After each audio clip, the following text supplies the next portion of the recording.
everyone. Hi, Hey, you're watching Sipping Off the Cuff on TequilaAficionado.com, part of Tequila Aficionado Media. I'm Alex Perez in Southern California. I am Mike Morales, also in Southern California. It's a rarity when Alex and I are Hey, we're we're in the same county. yeah, um, Alex, tonight we have a treat. This is the newest expression from the bad stuff. the bad stuff. But the Brandon, bad stuff is actually good stuff. yeah, the Brandon. It was a Brandon Promise nominee for us last year in 2020. The Plata just came out not that long ago, probably about 2 weeks ago, maybe a little bit longer for everybody. But as you can see, they are not hiding a damn thing. Look at that. Bubbles. Oh, look at that. And Oh, the bubbles. bubbles. Yeah, that's so nice. So we're just breaking the seal on this one, folks. Yeah, Um, again, Felipe Sotomares or Philip Sotomares is the master distiller. He is also a maestro catador. or you see his seal on the back. It is kosher. It is and there's his personal seal as a from from the as a member of the Mexican Tequila Academy and prominent member. One of my mentors because he's Mm, such a cool guy. Uh, I'm very using cool guy. I'm using my Stasso Jarrito. Alex is using a Woo. Glencairn. Hmm. And Karen. Wow, Felipe. Well, what we're going to do is, as usual, we're going to taste it first, and we'll tell you the ins and outs. Honestly, we did not get any information. Most of our information is either on the website or on their Instagram. You can find them at the Bad Stuff on their Instagram, The bad stuff. and you can see they do a lot of really nice social media. I'm not even sure you can see my legs and tears on this thing. Yeah, it's got some beautiful legs and tears. Oh, and they're streaming. They're not Big, dude. super These are clingy. big flops of. These are Yeah, big legs. These are thick legs. thick legs, man. I love the thick legs. He like we said, when if you folks have seen the bad stuff review, we I think we had the extrañejo and the reposado, I think, too. Haven't we had that one yet? Yes, we have, and it's a stellar line. Yeah. So this is the source of that line, okay? And those of us who know Philip personally, we know that he is a actually has a lot of knowledge of being an agavero. Uh, he's Mm, a thoroughly immersed in this whole thing because it's his family. It actually comes from his family, so he he knows loves about agave. He knows deeply about distillation. He's just a master. Okay, is what I can tell you. Oh my this is God. yeah. Oh, Oh God, oh. it's the Highlands from Arandas. You can smell it. It's just that he's Beautiful. the It's distillery he got uses is in Arandas, but this is gorgeous. yeah, it's got a lot of aroma. You got of that cooked agave coming through. I'm getting citrus as well, some citrus. Citrus, grapefruit, lemon. Yeah, little fruity notes. Oh man, it just came right up to greet you. You don't even have to dig it out. It's like right there. Holy cow. Got the cantaloupe notes. Oh, beautiful, beautiful. Yeah, it doesn't even need to really open up. I mean, I like to swirl it in my glass just to get a because some of them are layered, and they reveal themselves to you slowly. Some of them are right up in your face. This one is just right there. Yeah, this is a genie who was dying to come out of this bottle. Oh yeah, there's exquisite alcohol, but way down at the bottom, and it's very very minor, which is fine. It's okay. I look for that. It's actually an essential. It's essential for the aromas to come up. Unlike what you hear out there that you don't want that alcohol smell, you actually do. You look for it. It Well, just shouldn't be you need it. overpowering. You need it for structure. Yeah, yeah. Wow, I've got that's some white pepper. yeah. Beautiful. I'm gonna dig in. It's Yeah. Oh my gosh. mm,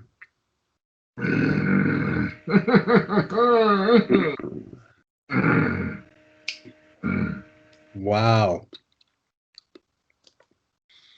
Great mineral notes, citrus, Sweetness, a little sweetness. just on the Exactly. entry. Sweetness on the tongue. Beautiful sweetness. Wow. It's just a perfect balance and a nice medium, medium to long finish. Yeah. It's got some medium heat to it too. Well, it's that pepper. Yeah, But it's all so balanced. It's not it like is balance. it's like a It's good not orchestra. hot. It's not hot and then it eases down. No, it's just a nice balance all the way through. Yeah, it's like a great mariachi group, where they're all in sync, Mm, or like a wonderful orchestra. beautiful. Wow. Beautiful tequila. Oh my God. La mala plata. There's Mala nothing mala plata. about you, No baby. es malo, es bueno. You can't call it bueno because we have several tequilas with bueno in it. This is an old school tequila. Old school Blanco. Oh, the second pass. Retronasal, just a slight bit of anise, not a lot. I've had more in other from other distilleries, but this is really exquisite. Oh my God, it's exquisite. It's very elegant. You know what it reminds me of, Alex?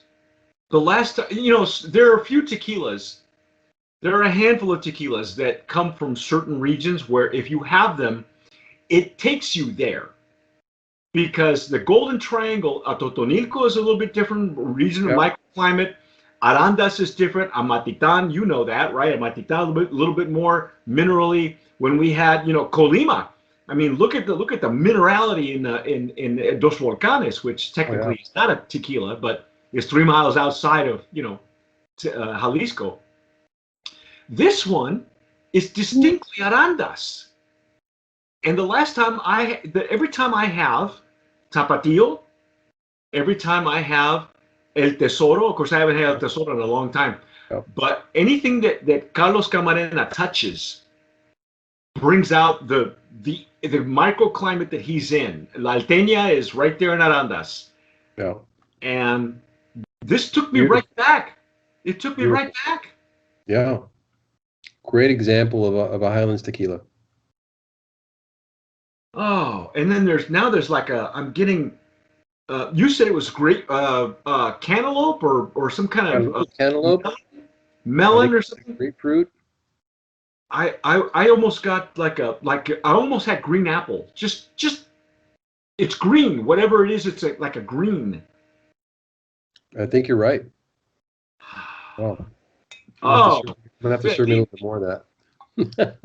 I'm not even going to hesitate, bro. Right here, brand of promise nominee in that Oh, Blanco category. hands This down, hands this is down. exquisite, folks.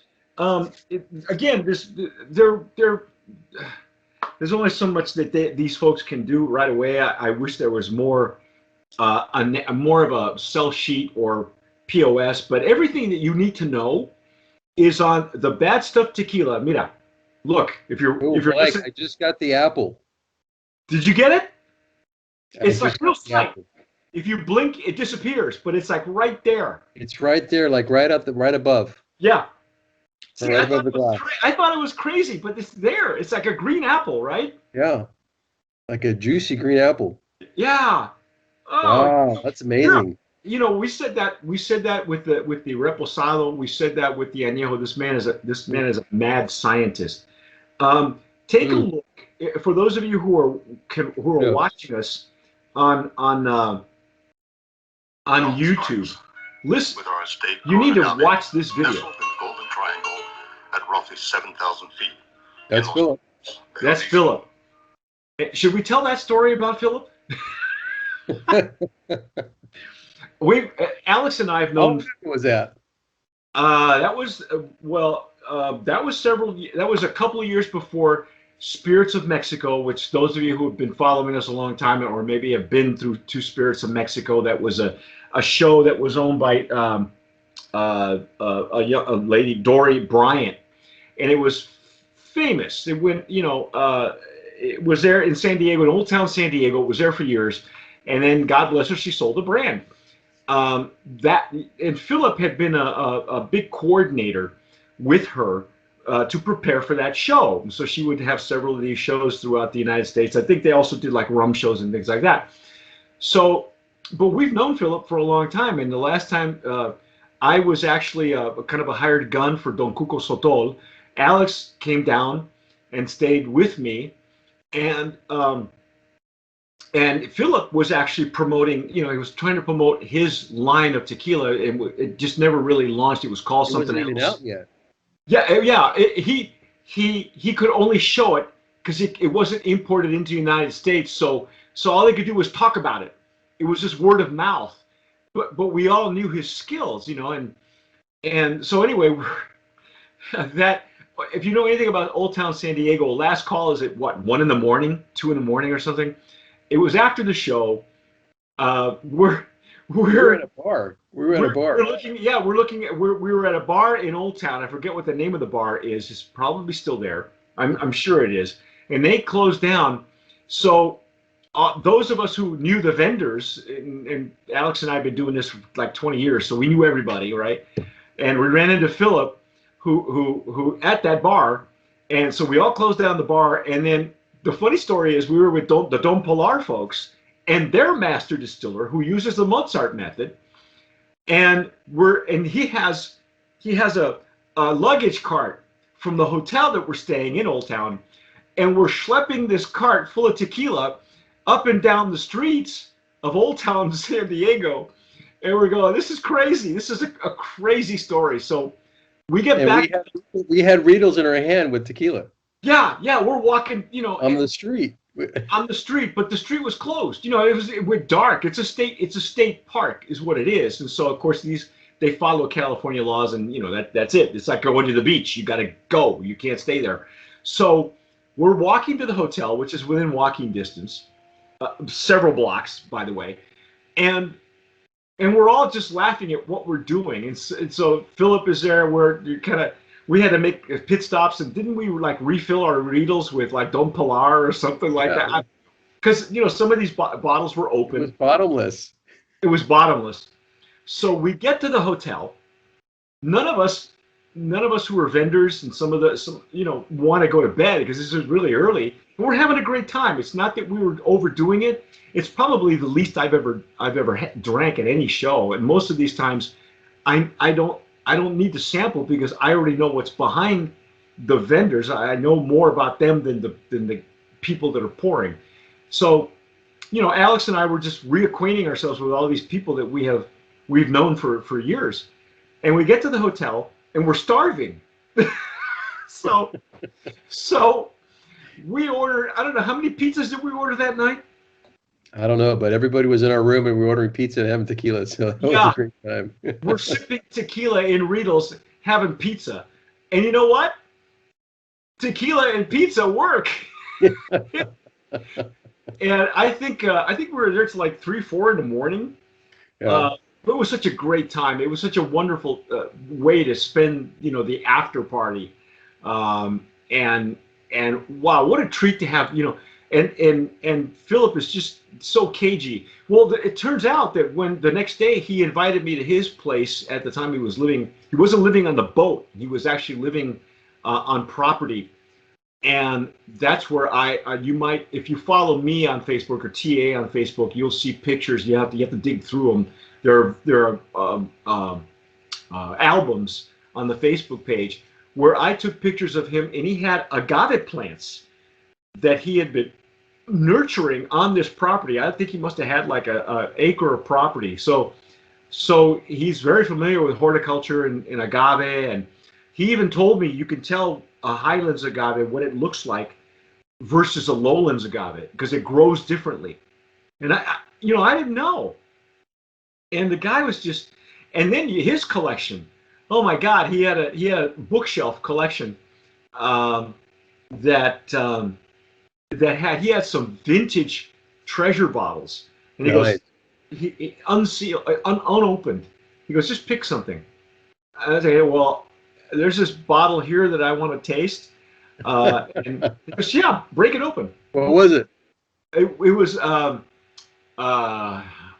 what the heck is the name of it?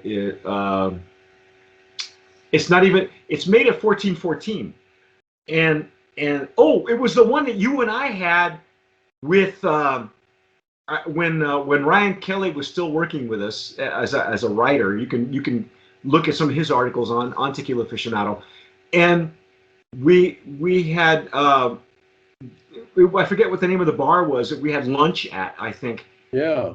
And we all took a picture of us. There's a picture of three of us behind that bar. Well, behind that bar, there's I want to call it Los Demonios, but it isn't. It's the the other one. It's the other word for demon. Chamucos. Chamucos. Chamucos used to be made at NOM 1414. There was a bottle of chamucos behind that bar. Nice. So when I saw that at Philip's house, I said, "Can I open this chamucos?" He goes, "Yeah, go ahead."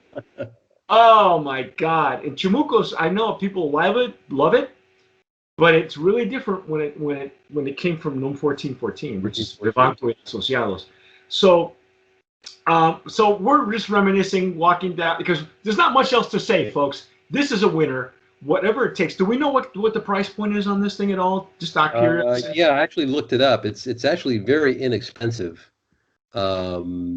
And for the type of quality of tequila, I think it's $43. All day long.